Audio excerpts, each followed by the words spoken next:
Today we start, guess what? We start with Plato. Plato's Apology of Socrates.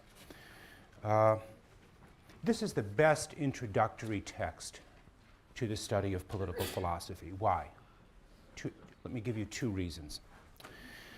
First, it shows Socrates, the reputed founder of our discipline, the founder of political science, and I will say a little bit more about that later on today, explaining himself and justifying himself, justifying his way of life before a jury of his peers. It shows Socrates speaking in a public forum, defending the utility of philosophy for political life. And secondly, the Apology demonstrates also the vulnerability of political philosophy in its relation to the city, in its relation to political power. The Apology puts on trial not merely a particular individual, Socrates, but puts on trial the very idea of philosophy. From its very beginnings, philosophy and the city, philosophy and political life have stood in a sort of tension with one another. Socrates is charged, as we will see, by the city for corrupting the youth in impiety toward the gods, right? In other words, he's accused of treason, a high capital offense.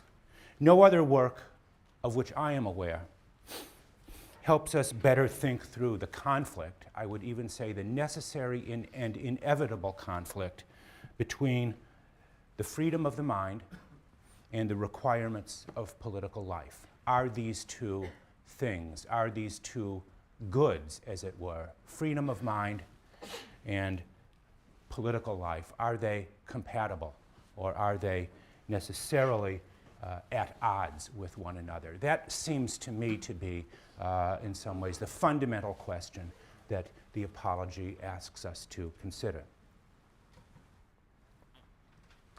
Okay? Now, for generations, the Apology has stood out as a symbol for the violation of free expression. It sets the case for the individual committed to the examined life over and against a bigoted and prejudiced multitude. The clearest statement of this view of, again, the individual set against the mob in some ways is found in a work of a very famous civil libertarian of the 19th century, a man named John Stuart Mill. In his famous tract called simply On Liberty, Mill wrote, "Mankind can hardly be too often reminded that there was once a man named Socrates, between whom and the legal authorities of his time there took place a memorable collision." Over and again, and Mill is kind of a famous case of this, over and again Socrates has been described as a martyr for freedom of speech, and he has been somewhat extravagantly compared at various times to Jesus, to Galileo, to Sir Thomas More, and has been used as a role model for thinkers and political activists from Henry David Thoreau to Gandhi to Martin Luther King. So Socrates has become a very central, you might say, symbol of political resistance and resistance to political power, and of the dangers to the individual of sort of unchecked rule. But this reading of the Apology as, you might say, a kind of brief for freedom of expression and a warning against the dangers of censorship and persecution, although this has been enormously influential over the centuries, at least over the last century and a half, you have to ask yourself, is this the reading that Plato intended? Did Plato want us to read the dialogue this way? As a teacher of mine used to say, you read Plato your way, I'll read him his way. But how did Plato intend this dialogue to be understood? Note that Socrates never defends himself by reference to the doctrine of unlimited free speech. He doesn't make that claim. He doesn't make the claim about the general utility of freedom or unlimited speech. Rather, he maintains, as he puts it near the end of the dialogue, or the end of the defense speech, that the examined life is alone worth living. Only those, in other words, engaged in the continual struggle to clarify their thinking, to remove sources of contradiction and incoherence, only those people can be said to live worthwhile lives. The unexamined life is not worth living, Socrates confidently, defiantly, you might say, asserts to his listeners, to his audience. Nothing else matters for him. His, in other words, seems to be a highly personal, in many ways highly individual quest for self-perfection, and not a doctrine about the value of freedom of speech in general.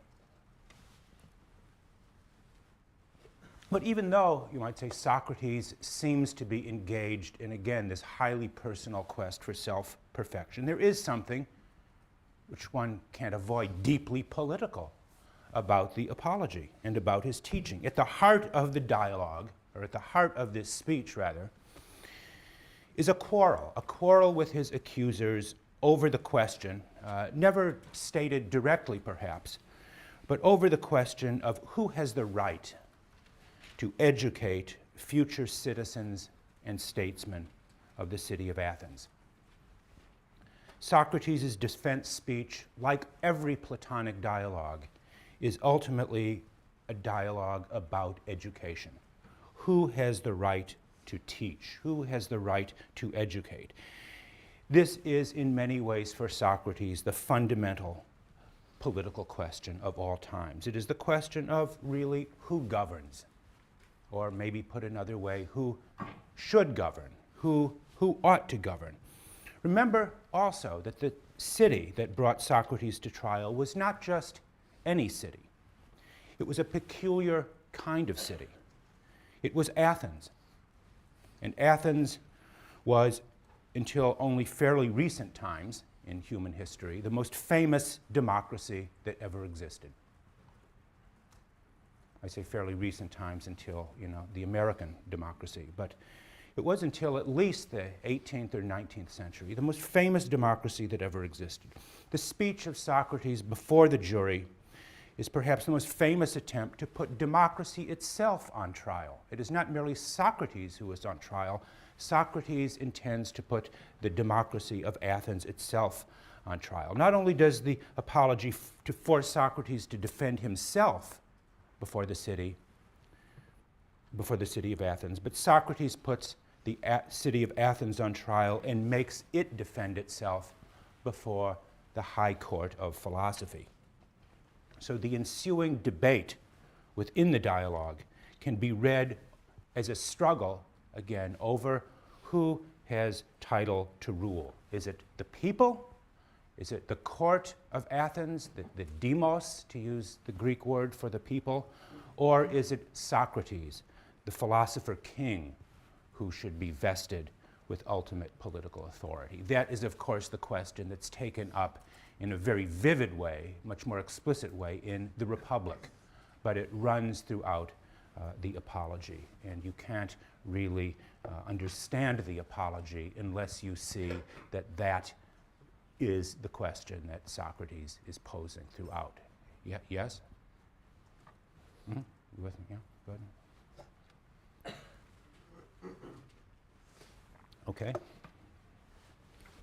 So, I had some names put on the board and some dates, just because I want to talk a little bit about the political context of this dialogue.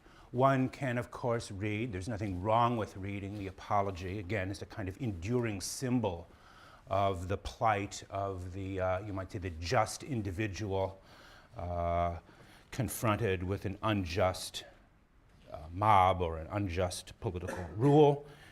It is again a question that Plato takes up in the Apology when in the Republic, excuse me, when a character in the book named Glaucon, who happens to be, as it were, the brother of Plato, asks Socrates if it is actually better to be just or simply to have the reputation for justice. And Socrates says it is better to be just, even if that results in persecution and death. But the trial is not, again, just an enduring symbol of justice versus injustice. It is an actual historical event that takes place in a particular moment of political time. And this bears, I think, decisively on how we come to understand the case both for and against Socrates. Let me talk a little bit about that context. The trial of Socrates takes place in the year 399, and all of these refer to, before the Common Era, 399. Some of you will know that trial follows very quickly upon the heels of the famous Peloponnesian War. This was the war related by Socrates' slightly older contemporary, a man named Thucydides, who wrote the history of the Peloponnesian War, the war that took place between the two great powers of the Greek world, between the Spartans and their allies, and Athens and its allies. The Athens that fought this war against Sparta was an Athens at the height of its political power and prestige, under the leadership of its first citizen, Pericles, whose name is also up there at the very top. Under Pericles, Athens had built the famous Acropolis. It had established Athens as a mighty and redoubtable naval power, and it created an unprecedented level of artistic and cultural life, even today known simply as Periclean Athens. But Athens was also something completely unprecedented in the world. It was a democracy. And again, even today, the expression Athenian democracy connotes an ideal of the most complete form of democratic government that has ever existed. We are the school of Hellas. This is what Pericles boasts to his listeners in the famous funeral oration told by Thucydides. We throw our city open to the world and never exclude foreigners from any opportunity of learning and observing, even though the eyes of an enemy may profit from our liberality. Pericles boasts once again.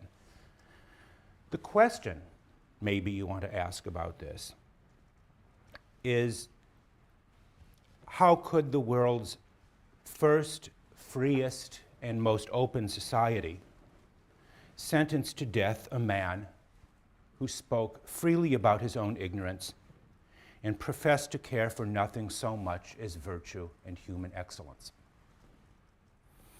Now, at the outbreak of the Peloponnesian War, Socrates was just under 40 years of age, and we learn from the speech that Socrates was himself served in the military and served in defense of his country. The war, the Peloponnesian War, was fought, as you can see, over considerable length of time, on and off for almost a period of 30 years, and was concluded in the year 404 with the defeat of Athens and the installing of a pro-Spartan oligarchy, a pro-Spartan regime known as simply as the 30 Tyrants, also up there, who ruled Athens for a year. The next year, 403, the tyrants, the 30 as they were called, were driven out, and a democratic government was once again reestablished in Athens. Just 3 years later, 3 men named Anytus, Meletus, and Lycos, all of whom had been part of the democratic resistance movement against the Spartan oligarchy, These men brought charges against Socrates. Their charges against him were corrupting the young and disbelieving in the gods that the city believes in. So you can see that the charges were brought by people who were themselves, again, part of a democratic resistance movement. And the names of Anytus and Meletus, as you've read, appear in the speech itself. So the charges brought against Socrates did not simply grow out of thin air. Maybe we should rephrase the question. Not why did the Athenians bring Socrates to trial, but why did they permit him to carry on his practice of challenging the law and the authority of the law for as long as they did? Okay? Add to this the fact that when Socrates was brought to trial, again, the democracy had only recently been reestablished, but that many friends and former students of Socrates had been themselves implicated in the rule of the hated 30 tyrants. Among the members of the 30 were a man named Critias. There's actually a Platonic dialogue named after him, a man named Critias, who was a relative of Plato's, and another man named Charmides, whose also name is the title of a Platonic dialogue, Charmides, who was Plato's uncle. Plato himself, he tells us much later in life in his famous 7th letter, Plato himself was invited by his relatives to help to form a part of the government of the 30. And later Plato said that so abhorrent did they become that they made the older democracy look like the golden age.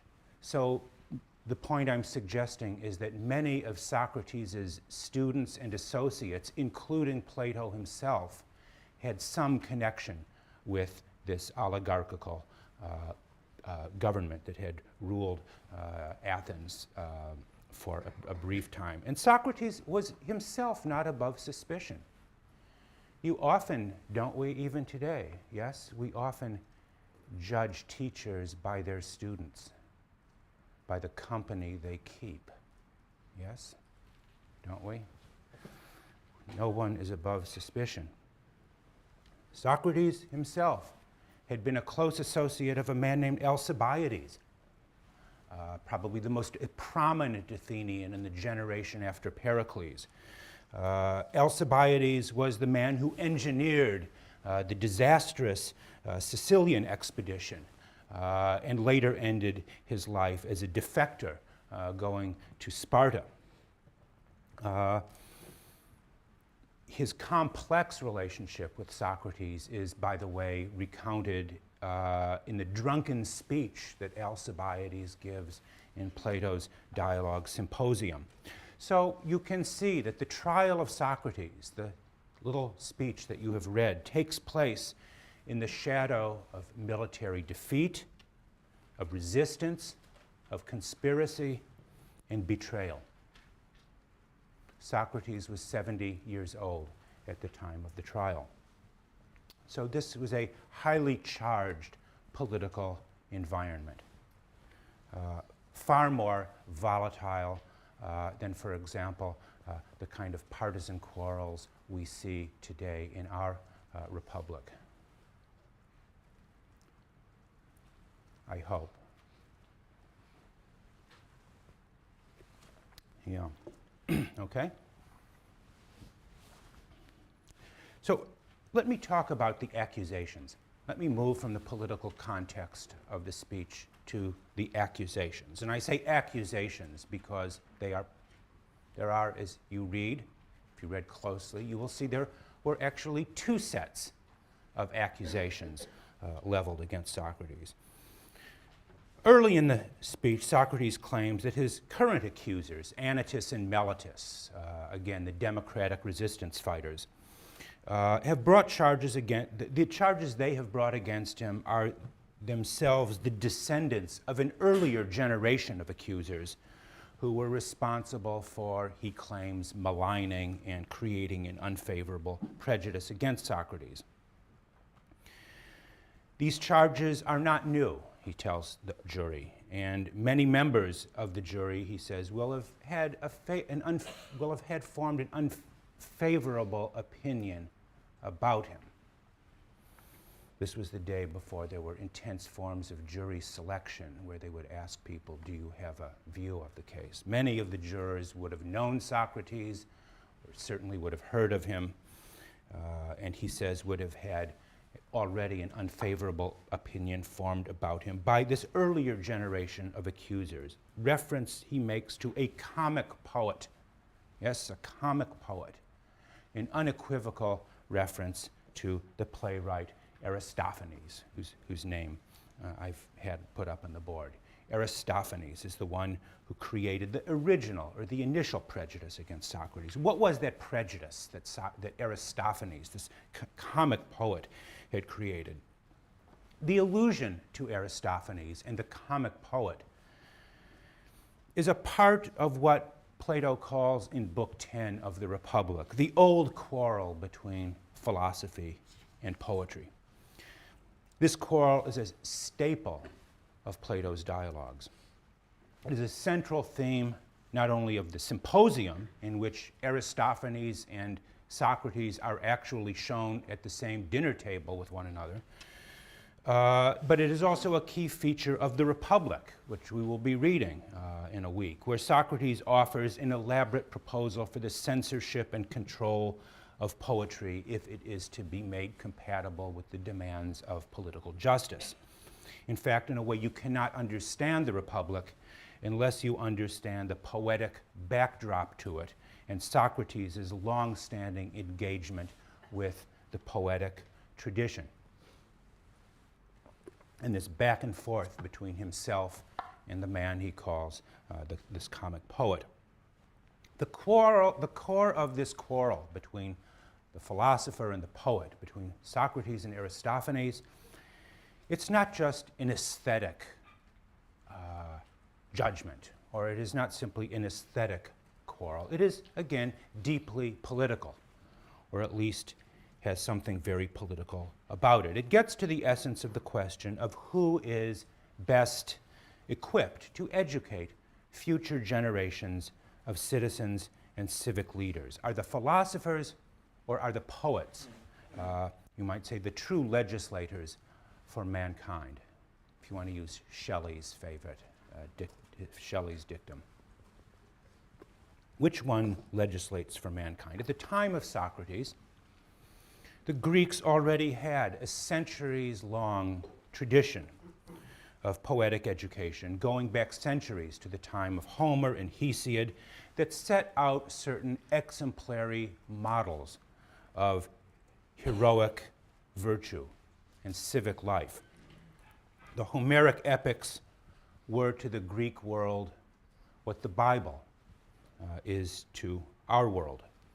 That is to say, in some respects, the ultimate authority regarding the way of the gods, their relation to the world, and the type of virtues appropriate to human beings.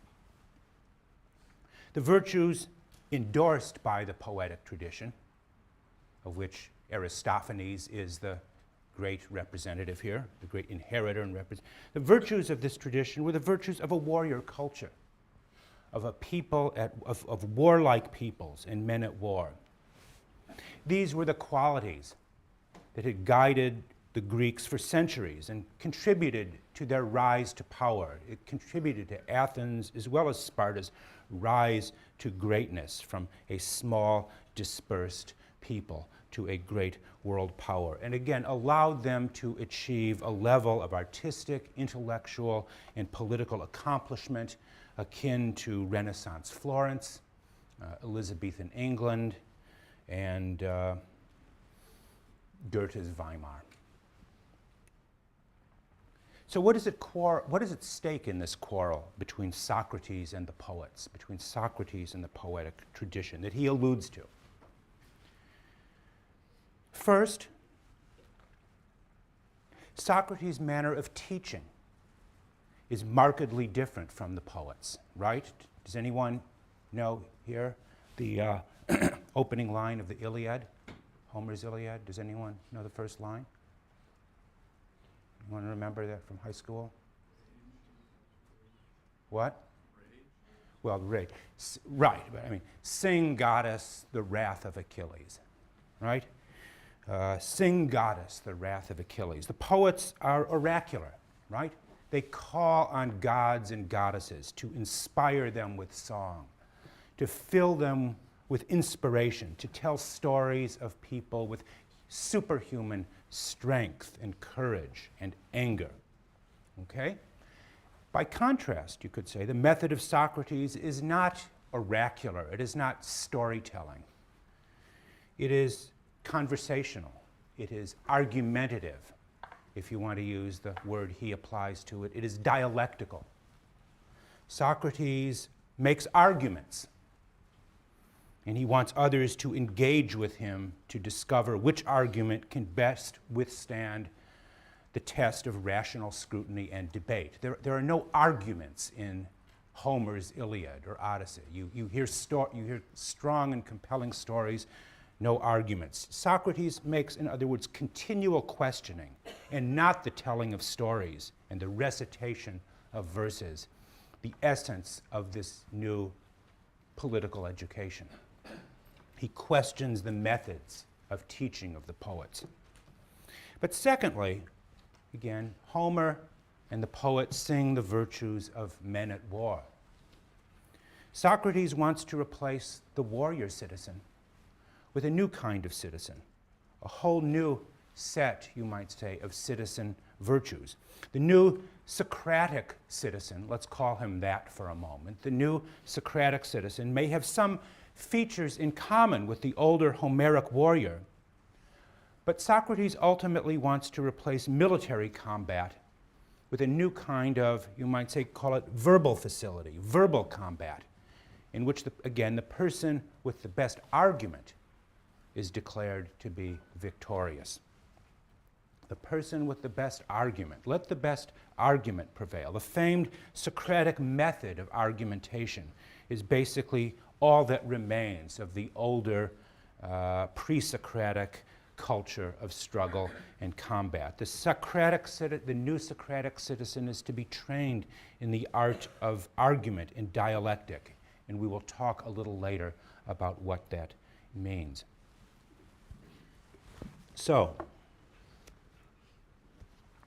it is as a challenge, or as a challenger to the poets and all they stand for, the century-long tradition of poetic education, that Socrates asserts himself, that Socrates presents himself. The Apology shows Socrates as offering a new model of citizenship, a new kind of citizen. His challenge to the poets is, in a way, the basis for the resentment that has built up against him, and that Aristophanes and what he calls the earlier accusers have brought to bear. In fact, you might say, so seriously was Socrates taken by Aristophanes and the poets that Aristophanes devoted an entire play. He wrote an entire play about Socrates called The Clouds. The Clouds, right? Devoted to debunking and ridicule Socrates' profession of learning.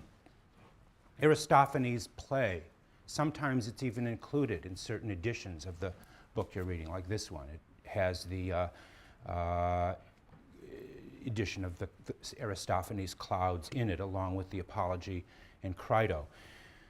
The existence of that play shows to all of us just how seriously Socrates was taken by the greatest of his contemporaries, and Aristophanes was, along with Sophocles and Euripides and others, among the greatest of the Greek playwrights. The mockery, you might say, mockery of Socrates remains one of the sincerest forms of flattery. They took him very seriously. let me just say something about the clouds, this comic play, this satire on Socrates, because it is part of that initial accusation that Socrates says is leveled against him. Here, Aristophanes presents Socrates as an investigator, and this is part of the first charge, remember, an investigator of the things aloft and the things under the earth, and who makes the weaker argument the stronger. That's the argument that Socrates says Aristophanes brings against him. In this play, Socrates is presented as the head, the leader, the director of what we might think of as the first think tank known to human history. It's called in the play itself the Frontisterion, which means, or is sometimes translated as the thinkery, or the thinkateria, or simply a kind of think tank, where Athenian fathers bring their sons to be indoctrinated into the mysteries of Socratic wisdom. And in the play, Socrates is shown hovering, flying above the stage in a basket in order better to be able to observe the clouds, the things aloft, right? But also, in many ways, symbolizing Socrates', at least on the Aristophanes account, Socrates' detachment from the things down here on earth, the thing that concern his fellow citizens. Socrates is a kind of what in German people will call a Luftmensch. He's a man up in the air, you know, kind of, he's so detached. He doesn't have his feet on the ground. And Socrates is shown not only mocking the gods in doing this, but he is shown by Aristophanes to teach incest and to teach all of the things that violate every decent human, taboo. Incest, the beating of one's parents, all these kinds of things. Socrates is presented as a kind of corrosive skepticism, which is at the core of Aristophanes' charge against him. To make a long story short, the play concludes with Socrates' think tank being burned to the ground by a disgruntled disciple. An object lesson for all later professors, I would say, who teach nonsense. Right? Yeah, don't get any ideas. Take a match to the department. So, how accurate is that picture of Socrates, the man who investigates the things aloft and the things under the ground? The Clouds was written in 423 when Socrates was in his mid-40s. And the Aristophanic Socrates is essentially we call a natural philosopher, again, investigating the things aloft, under the ground. He is what we would call today a scientist, a natural scientist. But this seems quite removed, doesn't it, from the Socrates who was brought up on charges of corrupting the young and impiety in the Apology. And here is where Socrates actually tells a story, very important in the course of this speech. He provides a kind of intellectual biography of an incident that occurred long before the trial and set him on a very different path. He recalls the story, don't you remember, of a man named Chaerephon, a friend of his, who had gone to the Delphic oracle, who had gone to the oracle at Delphi and asked if there was anyone wiser than Socrates, and was told there was not. Socrates tells us that when he was told this, he expressed disbelief in the oracle. He didn't believe it. And in order to disprove the oracle statement, he says he began a lifelong quest to find someone wiser than himself, a quest that in the course of which led him to interrogate the politicians, the poets, the craftsmen, all people reputed to be knowledgeable. And his conversations led him to ask questions, not about, as we would say, natural scientific phenomena, but questions about the virtues, as he tells us, the virtues of a human being and a citizen, what we would call today perhaps moral and political questions. That incident that Socrates tells here is or represents what one could call the famous Socratic turn. Socrates' second sailing, so to speak. It represents the moment in the life of Socrates where he turns away from the investigation of natural phenomena to the study of the human and political things, the moral and political things. The Delphic story, for what it's worth, marks a major turning point in Socrates' intellectual biography. The move from the younger, we could call him Aristophanic Socrates, the Socrates who, again, investigates the things aloft and under the earth, to the later what we could call Platonic Socrates, the founder of political science. Socrates, the founder of our discipline, who asks about the virtues of moral and political life. Socrates' account of this turn, this major turn in his life and career, leaves a lot of questions unanswered that maybe even occurred to you as you were reading this dialogue, reading this speech. Why does he turn away from the investigation of natural phenomena to the study of human and political things? The Delphic oracle is interpreted by Socrates, at least, to command engaging with others in philosophical conversation. Why does he interpret it this way? Why does this seem the proper interpretation to engage in these kinds of conversations? It is this Socrates who is brought up on charges of corruption and impiety, and yet none of this quite answers the question, what is the nature of Socrates' crime? What did he do? What did corruption and impiety mean? To try to answer those questions, we would have to look a little bit at what Socrates means, or what is meant by this new kind of Socratic citizen. Who is this citizen?